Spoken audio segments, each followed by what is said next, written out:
Now that we have seen both list and tuples, it's time for us to dig into dictionaries. A dictionary is kind of, you will expect, a real dictionary where you have a key and a value, so you can search for a given word in the dictionary and find a description of what this word means. It's the same in Python.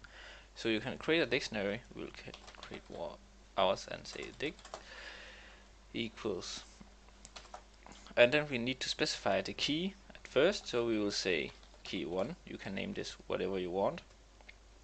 I will just name it key 1 such that it is easier to understand. And afterwards you need to specify the value of key 1.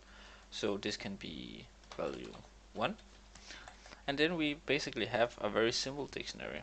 So now we can print it out by saying dig and then reference to the key of the value. So we need to do like this, and then key 1, specifying that we need to print out the value of key 1. So by doing this, instead of the index we saw with list and tuples where we write 0 for the first index, we now have to specify the exact key name that we want to print. So if we print this, you will see we get the value of key 1. You can also add multiple values and separate it by comma as you could in the list and the tuple. So if we say key 2, then we can add the value of 100.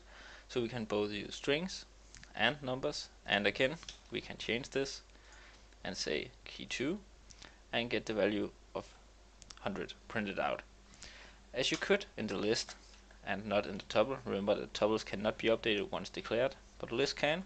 We can update the values of our dictionary, so we can say, and then reference to, let's say, key 1, and then we say equals 20. So if we change this now, we can do like so, and as you see, the value is now 20 for the key 1, even though it was first defined as value 1. You can also delete values from your list.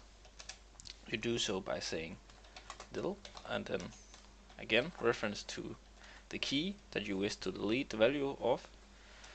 So we will say key 2, and then we will say the entire dictionary instead, and then we will make a few prints right here such that we can follow what is going on, so we can see the different stages.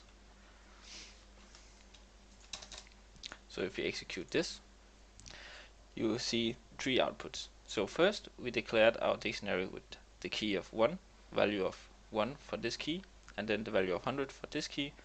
This is the list we see right here, or not the list, the dictionary. Then I updated the key 1 to the value of 20, which is updated right here. So key 1 is now 20 instead of value 1, and key 2 is still present. Then I delete the key 2, meaning that both the key and the value is removed from the dictionary, and this is what we see in the last print statement, where it is only key 1 and the value of 20 that is present. So this was a short introduction to dictionaries. In the next lecture we will look into an assignment that you have to solve, where we will be using the different data types that we have been learned so far. So I look forward to see you there.